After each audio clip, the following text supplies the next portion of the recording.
Hey guys, Quinn from Garage Quinn Motors here. This is going to be the start of several videos to come. I'm going to give an overview of each one of my project cars.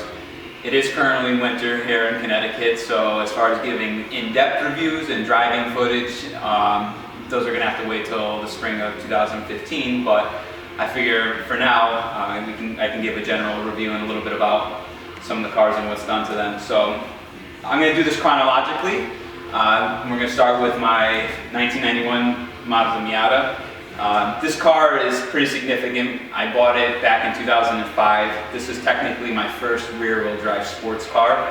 When I purchased it, it was bone stock. It had 73,000 miles on the clock, and all it had was a hardtop, which is an OEM thing, but other than that, there was nothing fancy done to it. Over the years, it's seen several stages of development. It's a pretty complete car at this point. I do have some little things here and there left to finish this project and wrap it up, but so for the most part, I'll give you a brief overview.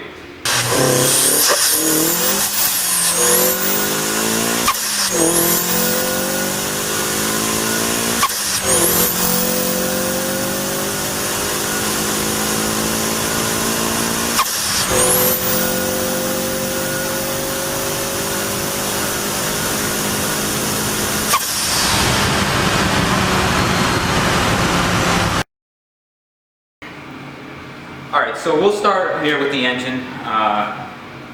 It's still the factory 1.6 liter engine. It's got 90 some odd thousand miles on it now. The engine is completely stock internally, other than a set of ARP head studs. After I turbocharged the engine, I got up to about 15 pounds of boost. I'm pretty sure the head was lifting because the block was always wet. I couldn't pinpoint where the leak was coming from, but after taking the motor apart, refreshing it, and giving ARP head studs in there and torquing everything down, I haven't had any leaks since. Currently the car is running 18 pounds of boost. It made 254 horsepower at the wheels on a dyno jet and 236 pound-feet of torque.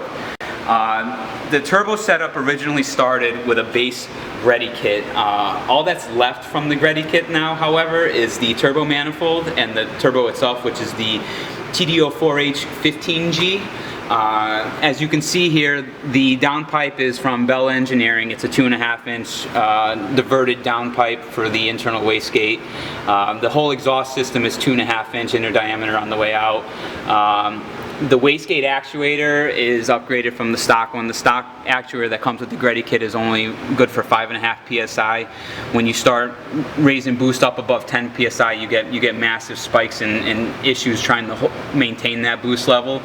So this is now a 14 psi actuator, and it holds 18 psi, no issues at all. The intercooler piping on this setup is what I just fabbed together to make it work, since nobody offered an off-the-shelf kit for the Greddy turbo. The blow-off valve is by Blitz. As far as cooling goes, I have a coil radiator. It's the thickest one that they offer. The intercooler, obviously. No other cooling mods as of right now. I do have a Mishimoto oil cooler sitting on the shelf that I was installing, but their sandwich plate doesn't actually work with the 1.6 motor. I tried using a 1.8 sandwich plate with the longer threaded rod, and it still doesn't clear. So I'm trying to track down a fitting right now, just but literally once I get that fitting, I can add that oil cooler to the car. I have all the brackets and everything fabbed up to mount it. As far as fueling goes, this is running RX-7 red top 460cc injectors from a second generation Mazda RX-7. The Vortec FMU, which is, I actually get a lot of questions about this. People are like, oh, what are you doing running an FMU? This is the same thing as a fuel pressure regulator. You don't have an adjustment via a screw, but Vortec sells different calibration discs to up the fuel pressure. So stock with the Greddy kit, it comes with a 12-to-1 calibration disc. There's now a 3-to-1 calibration disc in there. What that equates to fuel pressure wise, I'm not quite sure, but it's enough fueling for the horsepower that the car is making right now. As far as engine management, this is running a first-gen Mega Squirt plug-and-play. I was one of the original people on the group buy when they first introduced the product. But other than that, that's pretty much everything that's done to the motor. The key is though is that it is a stock block, stock head. Everything's just refreshed, and it has those ARP head studs, and it's been holding together at 18 pounds, making 254 to the wheels, no problem. One other thing I should note is that when we were actually on the dyno, we tried to boost more, but like running 21 pounds of boost on this turbo, it wouldn't actually make any more power. So the wheel on it is just too tiny to grab any more air at those speeds, and it's pretty much maxed out at this point. But the power is already kind of a lot for the chassis. It doesn't really need it. It doesn't need to be any faster. I am thinking about maybe eventually pulling this engine setup and just tossing it and putting in a naturally aspirated 13B rotary, but that's going to be a little bit farther down the road. So that's everything that I got for the engine.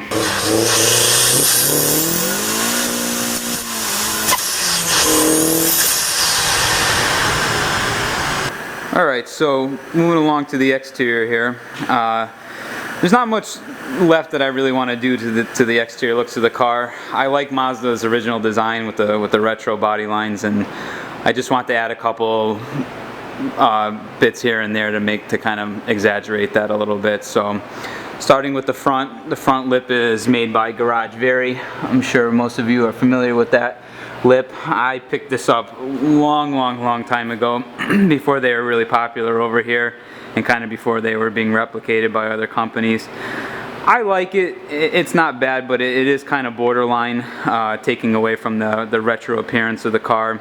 So I'm not sure if I'm going to keep it in the long run, although there's not really too many other options on the market that I'm very fond of. The Fender Flares are made by Auto Connection. This is just their generic style flare that they introduced to the market when they came together as a company. I have the RX-7 style side sills on it. I'm not sure if I'm going to keep those either, because again they're kind of borderline, taken away from that retro appearance. When I do the body work and respray the car, I do want to paint these lower rockers to match the rest of the car. I don't like all the black that's going on down at the bottom. It makes the lines of the car look funny from a side profile. The mirrors are made by Zoom Engineering. These are their silver carbon fiber bullet style mirrors. I really shopped around for different mirror options. I like these the best because they really do kind of have that classic retro look to them, and they add just enough pop to the outside without taking away from it. And I like the weave pattern in the silver and carbon fiber. Let me see if I can focus in on this here. They're nicely made. They're nice quality. The bases, I'm not sure if I would leave them black or paint match them. I might have to play around with that when the time comes to spray the car. Going to the rear, I have a KG Works trunk spoiler. Again, not sure if I'm going to leave this on. I might pick up a fiberglass trunk with an integrated duckbill.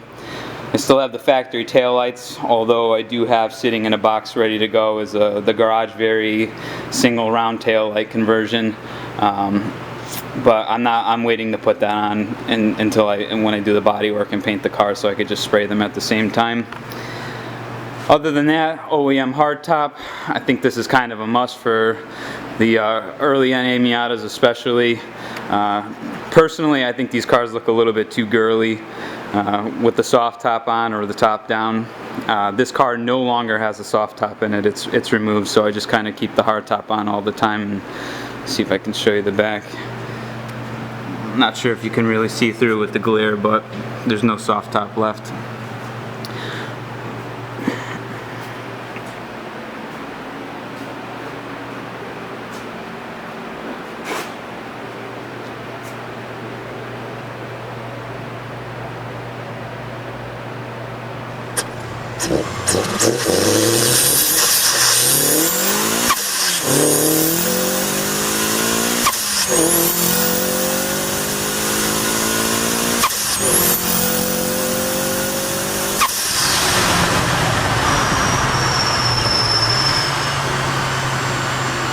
Alright, so next we'll move on to the interior. A little bit about this car. Part of the reason that I held on to it for as long as I did and how I justified keeping it was that I always liked the nostalgic lines and the retro lines that Mazda kind of came up with its design. So going forward, when I was modifying it with the exterior and the interior, I kind of want to keep the retro theme going and kind of give the car more of a nostalgic feel when you're behind the wheel. I always liked older cars. I don't particularly like working on older cars, but this being a little bit modern, a little bit more easier to work on, I kind of kept that theme going throughout. So we'll start with the interior, and I'll look at the seats first. These seats are made by a gentleman out of Texas. These are Porsche Carrera RS replica seats from the 70s. I had them modified a little bit and customized. They have added headrests to them, so in the event that I'm ever rear-ended, hopefully my neck won't snap. The center section of the bolstering is covered in a basket weave type leatherette material, and I had them add the GT40 style grommets to it. Moving along, did some door pulls on it to kind of re-embody the old Porsche RS style. With the gauge cluster here.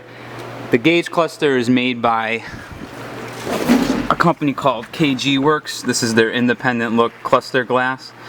The gauge faces themselves are made by Adam from Rev Limiter. A lot of you are familiar with some of the little cool bits and bobs that he makes and sells. To keep with the retro theme, I switched all the interior lighting over to an incandescent. The factory lighting is more of a green color, but yeah, it's just to kind of keep everything clean, simple, add a little sense of occasion behind it. Of course, the Nardi Classical 3-spoke steering wheel. Get up out of here. The roll bar is made by Hardtop. It's their double diagonal hardcore model that supports with a factory hardtop. Beat rush hardtop latches. And that's pretty much the gist of the interior. I don't really have too many more plans. I thought about maybe swapping the center console for something else, but as of right now, everything's pretty complete. Doesn't really need anything else, so move along. And last but not least, we'll move on to the suspension and the driveline. I'll start with the wheel and tire package. These are work equip 01 wheels. They're 3-piece wheels. They are 15 by 9 inches wide. The offset is a positive 10. The wheel and tire setup is a square setup front to rear. They're wrapped in BF Goodrich Rivals in a 225 45 15 tire. As for the shock absorbers, the car has Teen or Tane, however you want to pronounce it. It's their Flex model suspension. This is before the Street Flex model where they still use the anodized top hats. The spring rates are the factory, 7 kg front, 6 kg rear. I have a Racing Beat tubular 1.125 inch front sway bar, and in the rear is still the factory 1991 rear sway bar. The bushings throughout the car is the complete energy suspension polyurethane kit. Every bushing in this car has been replaced. The motor mounts on the engine are Mazda Speed 40% stiffer motor mounts. The car came with a the 1.6 factory viscous limited slip differential. I scrapped that for a 1.8 Torsen with a 4.1 final drive ratio. So the axles and the drive shaft have been in the differential unit itself have all been replaced with 1.8 parts. The transmission is still the factory 5-speed.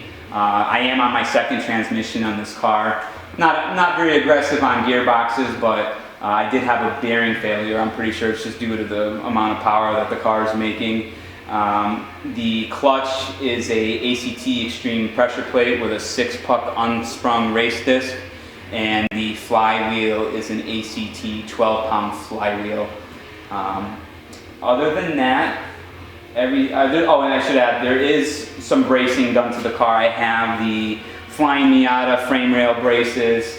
The rear subframe is now a 1.8 subframe. I swapped from a parts car that I had, and I have the 1.8 differential bracing on the car as well.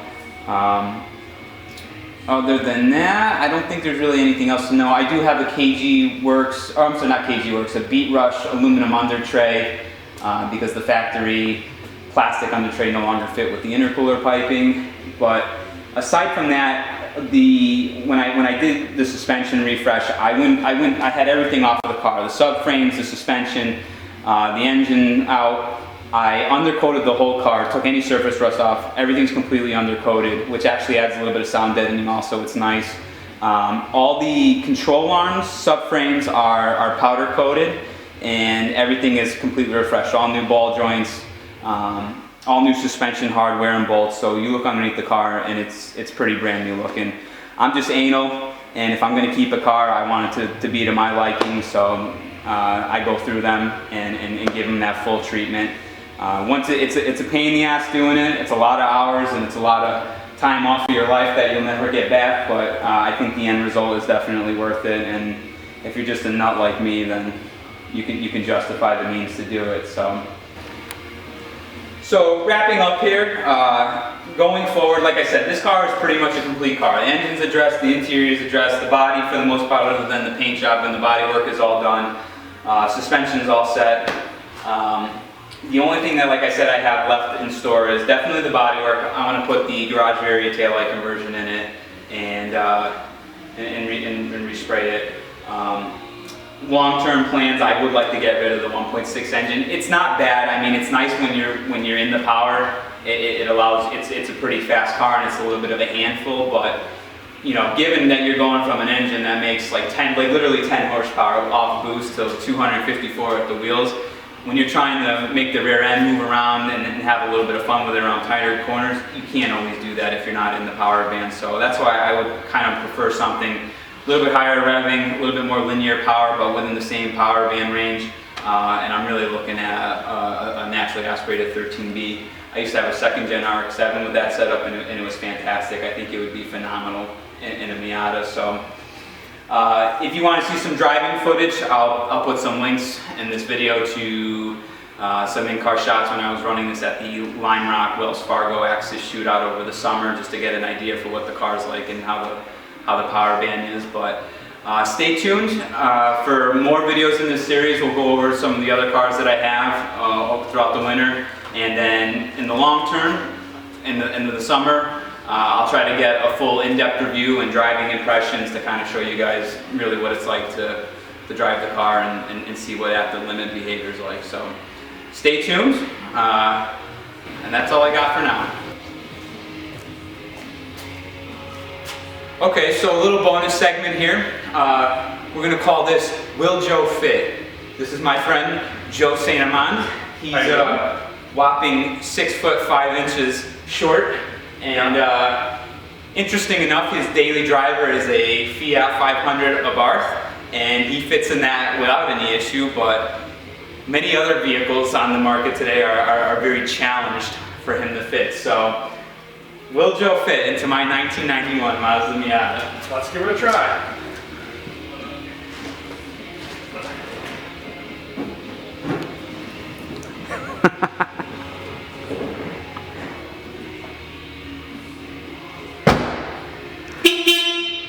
So the answer to the question, you fit? Joe fits. Joe fits.